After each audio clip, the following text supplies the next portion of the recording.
Over the past decennia, the way we consume film has rapidly changed. First it was cinema, then TV came along, then of course VHS, DVD, and eventually Blu-ray. And currently, we live in the times of video on demand. With the rise of the internet, the world soon found itself streaming movies over the web. Subscription-based VOD services such as Netflix and Hulu rose up in an attempt to live up to the ever-growing demand for entertainment. However, this demand is currently not being fulfilled, and as a result, consumers flock to the internet for something very scary: movie piracy. My hands are clean in this. Figuratively. What do you mean the demand for entertainment is not being fulfilled? Well, you see, we live in a very digital world.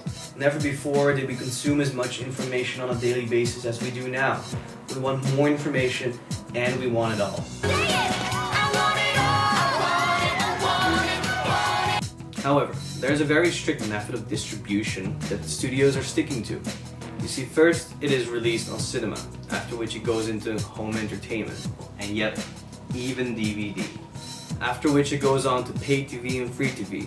And then, about a year or two after initial release, the movie is finally available on subscriptional VOD services. Subscriptional VOD services are services like Netflix and Hulu. You pay a monthly fee, and you get access to a vast amount of content. These services are responsive to the current demand of entertainment. There are new alternatives for film consumption, and they have even brought along new trends, such as binge watching. However, it is unfortunately not an efficient enough alternative. You see, not all consumers are willing to pay 15 euros to see a movie in cinema. Help me, I'm poor. But neither do they want to wait for 2 years before it is finally shown on Netflix. You see, it just takes too long before a movie is finally released on an SVOD channel. And yes, piracy is a big financial problem for the studios. In 2005, the Motion Picture Studios of America lost about $6.1 billion to piracy in revenue. And that is a lot, especially considering that the production budget for some blockbuster movies can go up to $400 million. However, piracy isn't all that bad. What we've actually seen in the past few years is that piracy can also have some positive effects. It can, for example, also increase the demand for an original product. Take a look at Game of Thrones. Game of Thrones has been the most pirated show for the past 4 years.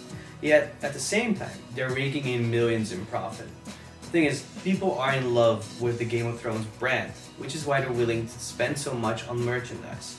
It is actually thanks to piracy that Game of Thrones has been able to grow to the size it is now. You know nothing, Jon Snow.